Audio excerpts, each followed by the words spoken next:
It's Larry Bailey, Awesome Technologies, Inc. I hope everybody is having a fantastic January. Today, we are going to go through the topic of reflecting, refining, and refocusing, basically the strategies for the rest of Q1, 2024 and beyond. I'm excited to see everybody showing up. Thank you, everybody. I know it's end of the month. There's never a good time for to get away from work, but hopefully these 30 minutes that we meet each Tuesday at 4 p.m. Eastern create a lot of value for you. And if not, you got to tell me. You got to tell me what to talk about, what not to talk about, whatever. And so there. So couple things I want to bring up. First of all, if you are or are not going to the ICE experience in March, you should get over into the space in the community. It's for the ICE experience. It's one of the things that in the past I'd always talked about, and even earlier, I think last week, John was like, Larry, why don't you just use the community? And I'm like, yeah, we probably should. So I created a space in there. It's not an automatic join. You have to join if you're interested. And I went in last night. Actually, I spent a lot of time, crafted it to where I put in all the breakout sessions, and then also put in the general sessions. There's only two, and I don't know. I thought there were more than two, but there's one each morning, basically one Tuesday, one Wednesday. Angie, hey, listen, you're not the only one who's not able to go because it's not in the budget. I totally get it. It's an expensive investment, quite honestly, and every dollar counts in 2024, like it did in 2022, and it did in 2023. That's not changing. But hopefully this can bring us all together into a community for those that can be there, creating like a scavenger hunt thing. I got an idea or two in my mind, but basically just to keep people up to date who can't make it, so you can kind of feel like you're there. I'm sure we'll do something live, walk around the, I don't know, maybe we'll do like a live walkthrough, and you could ask questions that you want to ask the vendors. That might be cool. Lewis says, I have a very basic question. I was wondering about the input form builder. Wait, what'd you say? I have a very basic question. I was wondering about when in input form builder, do you have to keep the form panel? No, the main form panel you have to keep. You can put a new panel around the form panel if you want, but you have to tell us more why you want to delete like the foundation. Jody says, wish I could meet all you wonderful folks, but that would require finding the key to the chains at the desk. Jody, just get a MacBook Pro and it'll last you all day with battery, and you won't have to worry about being chained to your desk. So if you were following my thread on that topic, just to segue off, this is the last MacBook Pro that was built with an Intel chip. And I was able to install Parallels 19, no problem. I was able to install Encompass, quick as a whip, no problem. I'll let you know how the testing goes on. The reason why I'm doing this is because, but it's a Mac, and it's just software. It's just software. You can't knock the hardware. You don't like the Mac OS, no problem. Just put Windows on it, Jay. It's a difference. Candace says you can add more panels into the form panel. Yeah, that's what I was saying to Luba, Candace. You can put as many panels as you want on there and go at it. So anybody have any questions? Again, this is a community conversation. We meet every Tuesday, 4 p.m. We're going to be going through a lot of stuff here on video. If you're watching this on replay, head over to the mortgage.community, catch the full replay. And Kevin is allergic to fruit, AKA apple. How dare you, Kevin? And for those listening on podcast, here we go. Katie, I'm as excited about experience almost as you. And for those, I don't even know if you guys are aware of Lenders One. Is anybody on the call actually a Lenders One mortgage cooperative member? Luba, you are? So what's really cool about Lenders One, and I'm part of that through Awesome Technologies. We actually are going there March 3rd. It's in LA. So John, Lenders One is actually a cooperative. It's called a collab. I think it's cooperative. I'm still learning, right? So bear with me. But Lenders One Mortgage Cooperative, I think is what it is. Collaborative? I always want to say collaborative too, but I don't want to get it confused with the Mortgage Collaborative. Anyway, John, it's a group you belong to, and you actually own shares. So that's why I think it's a cooperative. You actually own shares in it. So there's reasons to join that kind of tie you in as a group. And what's really unique about the lenders one, right? It sounds like a co-op, Candace. I agree. So I think it's, somebody look it up. I could look it up real quick. So it's the point I bring it up is the format of that is completely different than the format of ICE, in that the lenders one is all about meeting people and communications, and there's a speed dating round where I get to sit there, as well as my other co-owners of ATI. We get to sit there and meet with people for 20 minutes, and you talk about stuff, which I think sounds really cool. And you get to kind of, it's like swiping, cooperative, right? Thank you very much, Luba. Thanks, John. So it's like Bumble, where you like swipe left. I forget which way you swipe, but if they ask for us and we accept, and we meet and that kind of a thing. So that's kind of cool. And you get to do a lot of learning sessions, similar to what ICE is doing for its experience, but there's no such thing as like an exhibit hall. And so for those that aren't able to go, again, I kind of threw out the idea in the beginning, maybe we'll do a walkthrough. You can kind of see all the exhibitors, and maybe we'll post that up. I don't know. So what are you guys doing? It's 30 days into January. We had a couple of days off. I know if you're an average human being, you don't have time to stop, right, and reflect on what's happened so far. And you might not even have a written plan for what needs to happen by the end of March into Q1, let alone the entire year. But I hope that you do. And so today I wanted to talk about that topic. If anybody has any questions that they want to ask, anything about any platform, again, we've got folks coming into these meetings now, not just Encompass, but also with Meridian Link, and also with Byte and Byte Pro. So if you have any questions about this stuff, feel free to let it out. But the one thing that I will tell you that I've found from working with a whole bunch of new clients because of Awesome Technologies is that it doesn't matter what LOS you're on. It doesn't matter. Companies that are using Byte, companies that are using Meridian Link, companies that are using LendingPad, companies that are using Encompass have one really big thing in common, which is they all have their own unique workflow. And what's interesting is when I go in and I listen to what each of these companies is doing in different spots of their workflow, and I just ask like a simple question, like, well, why is that person doing that? And they come back, and there could be a very good reason, but by and large, it's because that's the way the workflow is. And I said, okay, well, what happens when this thing happens? Or what happens if that thing that you're counting on doesn't happen? Or what happens if you don't want to take a certain status in a file or take a certain action? How do you communicate? How do you collaborate? How do you make sure that the borrowers are kept up to speed? How do you make sure the administrators are not working on things that that's a waste of time? Also, there's a client I'm working with that's moving to Blue Sage.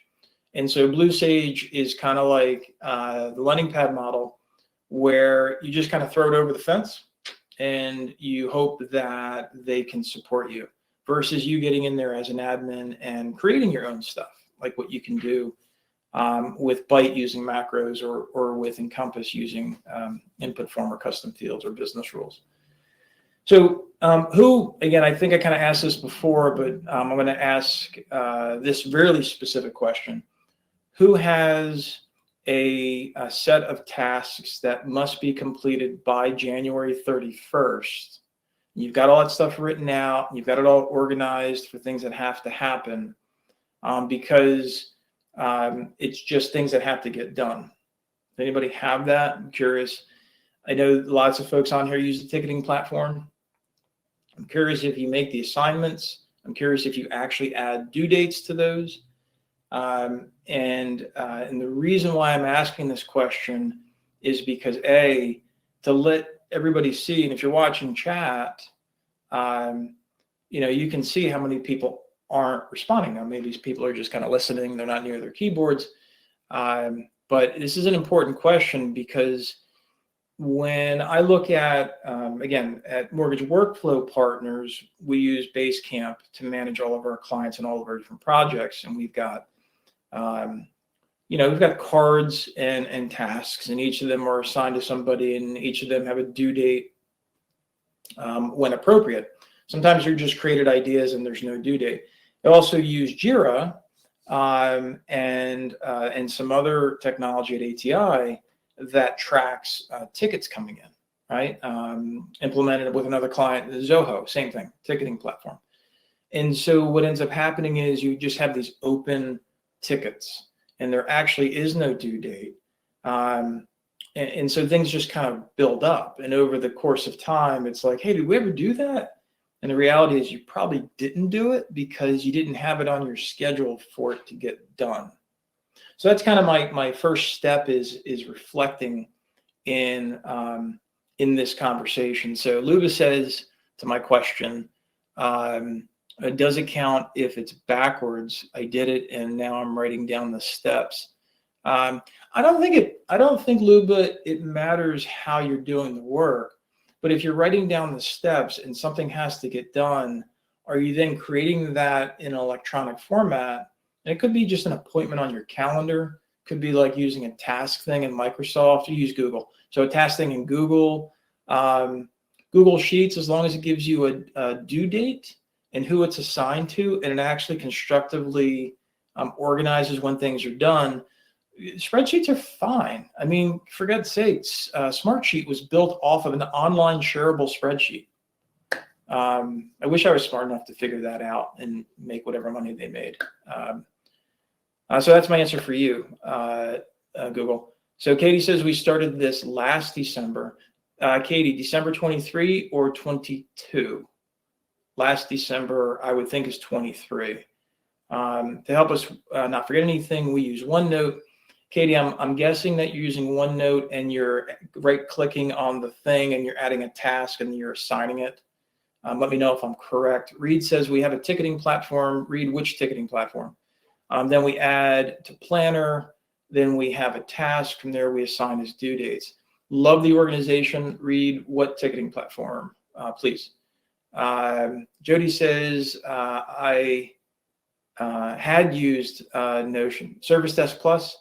Is that, who makes that? Just again, this is for the betterment of the recording. I don't know what's Manage Engine. Okay, so Manage Engine builds this thing called Service Desk Plus, and that's what they use.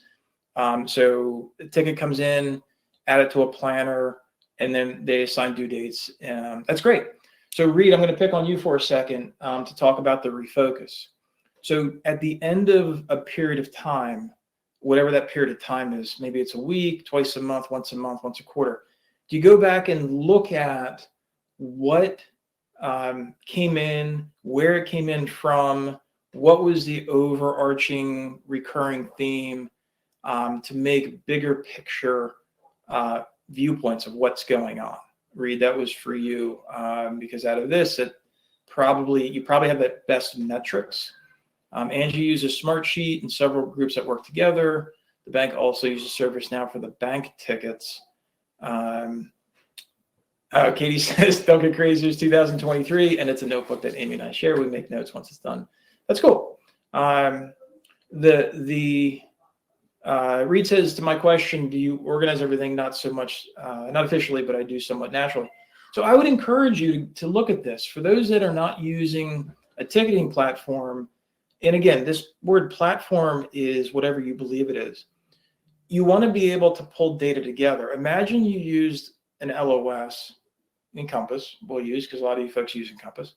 You use Encompass and your secondary person wants to go and figure out how many loans they close for which loan program and what's the terms. And you're just like, I don't know, we closed like 50 loans last month, right? It's ridiculous. You would never do it. You would say, no, the data's in there, or if we need more fields in, we'll just add them to a reporting database. So data modeling is really, really important. It's part of the refinement of what's going on in your time. And so I don't know if you do this, Reed, but we do it at ATI where every ticket gets a clock. That's actually how we pay people. It's actually how we charge clients at ATI. I've never done that over the last 13 years where I've worked with different clients over different projects. It's always been basically as much as I could fit in because we didn't bill by the hour. ATI bills by the hour in a lot of cases. So having the time tied to the ticket is critically important. And then, so now what I'm doing for January, especially for January, is I'm going back and saying, where are our people spending their time on which tickets for which clients and which projects are they tied to make sure that we're actually making money on the work that our team is doing, or are we losing money? And this goes into the refinement process.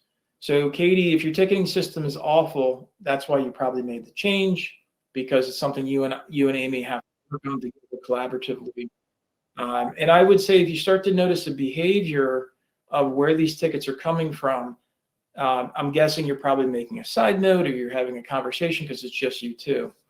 But that's the kind of feedback I'm giving to everybody that's listening to this part of the conversation is if you're not able to figure out what happened, you're not able to reflect upon where the work was getting done or where the trouble came from or when the trouble started, right?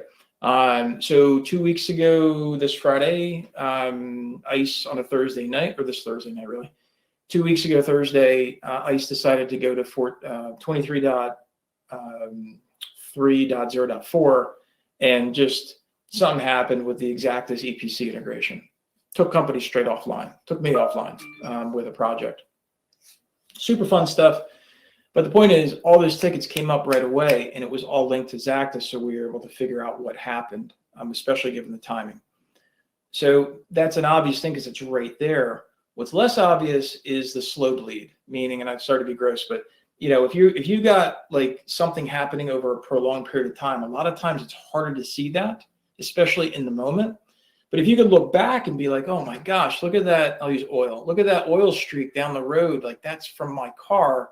I probably have a problem, but you might not notice because there's no indicator on the engine, to use as an analogy, that you've got an oil problem. But you can see clearly, in your parking, wherever you park your car or whatever you drive, you kind of see this oil slick. So you can kind of get a sense of what's going on and figure out what's happening. And so how many people, I'm curious, again, this is an open question. But how many people are truly going back and taking, even if it's 2 hours once a month, to go, hey, where have we been spending our time and what can we do different, right? And this kind of gets into the refocus.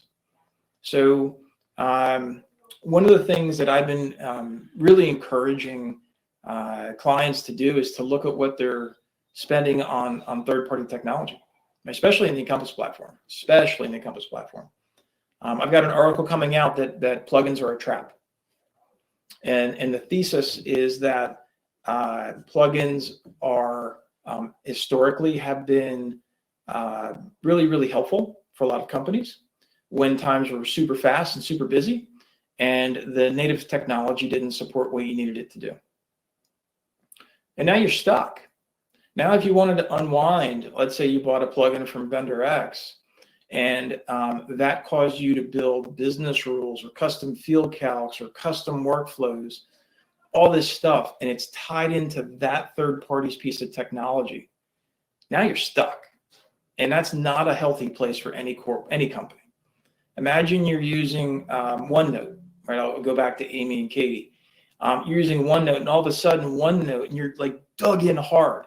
And all of a sudden, OneNote came out and they said it's going to be $50 a month per user. And now you're like, okay, well, that just blew my budget. Like, we're not going to spend. The bank's like, I'm not going to spend that money. So now what are you going to do? You've sunk in so much money into this technology, you got no choice. And this is one of those things where, I look at the distinction between knowing what's going on, knowing what's going on, and then figuring out what you could do next. Unity tried to charge extra, Brian. I guess that's what you mean. I was talking about OneNote. Yeah, and then what? And then people figured out a way to go around it, right? Because I don't know what Unity is. Is that like a OneNote clone kind of a thing? A game engine. Unity, the game engine. Okay, yeah. So here's a funny thing on that. So you can go in gaming, right? You can go anywhere you want, except you got to go where the titles are. So if you're a Nintendo person and you love Legends of Zelda, or the Mario series, right? And I only know this because it was on a show over the weekend, and I got all kinds of game consoles. Go figure, right? And so if you want specific titles to be re-released, you have to subscribe to what Nintendo pushes out in this limited time frame, and you got to shell out some serious cash. And what are you going to do? You're stuck. And so that's kind of where I wanted to kind of bring this up with this refinement of what are we doing, where are we spending our money, and what else should we be doing? And that gets into the refocus part. So Jody says, even if you're not tracking anything from a time base, track what type and how much of something you are doing. Well said, Jody. He goes on to say, if you are responsible building and maintaining an LOS platform, but you're spending 90% answering tickets, now you get the data to go to someone and say, hey, I need to refocus, or we need some extra help in general, because you have this data from the ticketing system. It allows you to have a conversation to back up the claims. Well said, Jody. Thank you for typing that out. It's really important. 100% agree with this. It's really important to go in. We had a really long engagement recently that ended at the end of December, and the feeling was kind of weird between our companies, because it's not like we didn't get the work done. Like, there was a lot of crazy crap that happened in 2023 that we were just aces. We just did stuff and everybody was cool, and the company continued to grow ahead of its competitors. But the things that we started to work on, that we wanted to work on the beginning of the year, is not the work that we ended up doing. And there's this feeling of a lost opportunity. And that's kind of where, out of today's topic for, reflecting, refining, and refocusing, guys, it's only January. It's okay to change your minds. It's okay to pivot into other areas. But to use Jody's chat here, you need to really have, preferably, a documented way to explain to yourself or your peers or your executive team why it's important to make this change, and why the change is necessary. So that could be going to the ICE event, right? One of the things that you can't see on the tracks, you can't see all the details, is sometimes you can't see all the details of what's going on. So that's why I wanted to create that in the community. You can review it, you can show it. It was also important for me to make sure you got a discount code, because $250 is $250, and that could help. It was really important for me to take the wrap-up show outside the Strip and make it affordable, so that we can have people come and go and be on the way to the airport. You're welcome, Katie. I'll do everything I can. It's important for me to figure out how to make technology more affordable, because companies continue to lose money. There was a really good post today, if you follow LinkedIn. Keith from First Community Mortgage posted something on there from Mortgage News, I think it was. And it was talking about how, once again, another quarter, this is the fourth quarter for 23, another quarter, so 6 solid quarters of the average IMB and bank losing money in their mortgage operations. 6 quarters. 18 months, if you want to put it in months. And the expectation is we're going to see probably a few more quarters at best, if not the entire year of 2024, losing money to keep mortgage operations open. So it's horrible. It's really, really hard right now for a lot of companies. So one of the things I wanted to take today's conversation to you about is, you can only do what's within your sphere of influence. And what's absolutely in there all day long is figuring out what you've been doing, reviewing if it's been appropriate, if you've had other opportunities to do things that you've not been able to do because you've been tied up on support tickets or you've been tied up in technologies that are a waste of time. A big thing I'm telling people is go to your accounting departments. If you have one, get invoices from somebody. How much money did you spend beyond ICE Mortgage Technology to run your company? I just found out today from a company who's using Simple Nexus, they're paying $35,000 a month for Simple Nexus. It's an insane amount of money. And they're not the only company. Like, they're probably on the light end for their peers who are using Simple Nexus. You know what? It's not actually cheaper than Encompass a month because they could use Consumer Connect and not pay any of that $35,000. I guarantee that they're not getting anywhere close to $35,000 a month in value. Remember, Simple Nexus is just a POS and a doc collector. That's all it is. My point for bringing this up is that there's opportunities here to review what you're doing and act as if it were your own business. I guarantee people who do own your own business, whoever they are, they would appreciate that. And if you go to them with ideas, to Jody's point, like he said earlier, and say, listen, we're spending so much time doing these things. I can't do these other things. I can't help you move to leveraging all the extra native functionality inside of Encompass if that's what you're using, because I can't find enough time to do the R&D and testing to make sure it's going to work before we deploy because I'm busy helping so-and-so reset their password, or so-and-so fix their pipeline views that they keep breaking, or so-and-so, because we don't have our training documented. These are all common themes, gang, that I'm really hopeful that today's conversation kind of sits well with you, gives you some motivation. If you want to talk more about this with me directly, about some strategies that I've seen work and some methodologies that are tried and true, be glad to share it with you. Also, resources that are extraordinarily cheap.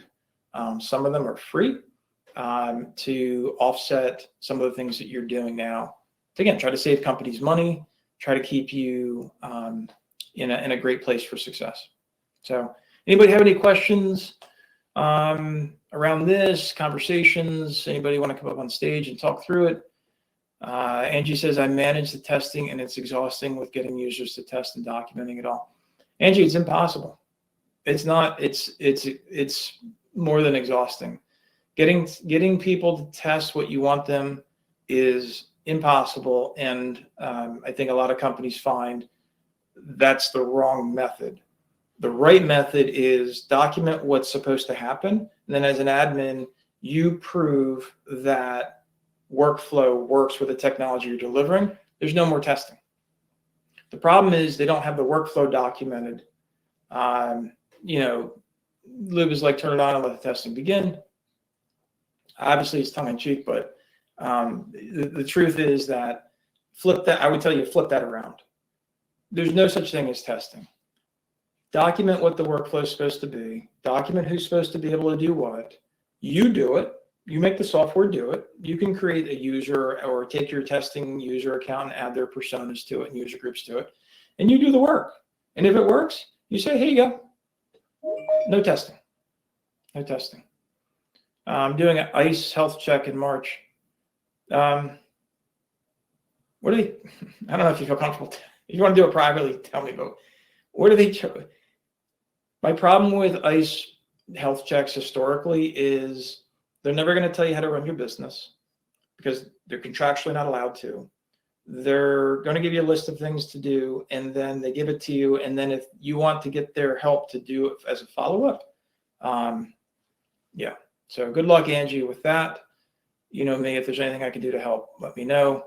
For the rest of you, get over into the community, get over into the ICE experience. Reed, health check is such a weird word. It's been around for a long time.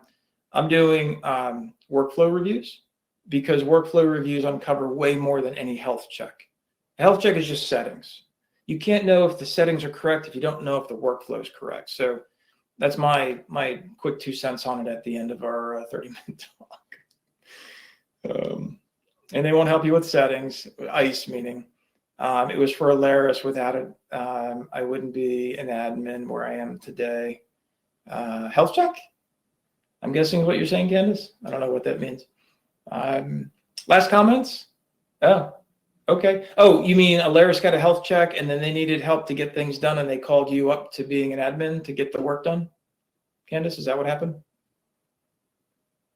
Candace is typing. While we're waiting for Candace, thanks everybody for always coming to these. Again, every Tuesday at 4 p.m. 30 minutes. That is a good sales pitch. Yeah, I would say so. Candace is typing. I don't want to leave until I see Candace's comment. Again, get over to Mortgage.community, join the ICE Experience 24. Hopefully, if you're getting out there, make sure you sign up for, and you can stay an extra day. You can come to the wrap-up event. It's from 10 a.m. to 4 p.m. local. Feel free to come and go as you want, super casual. And I'm excited for it too. Candace, are you writing a book? Oh, here we go. No, I was a 2-year admin. Alaris hired me. They already had a health check scheduled. The consultant really helped me learn the system. Who is the consultant? I'm curious about this. That's awesome that they did that. I think that's the value, right? It wasn't the health check. It was the knowledge sharing, which if you guys listen to me, Julie Nestor, yeah, she's solid. Julie's solid. She's doing stuff she's not supposed to be doing now, but she cares. And I think that's what makes a difference. So listen, you guys, Katie adds, but I was in the same spot in my old shop too, but it was a walkthrough. It did help. Okay, cool. Hey, you guys have a great day.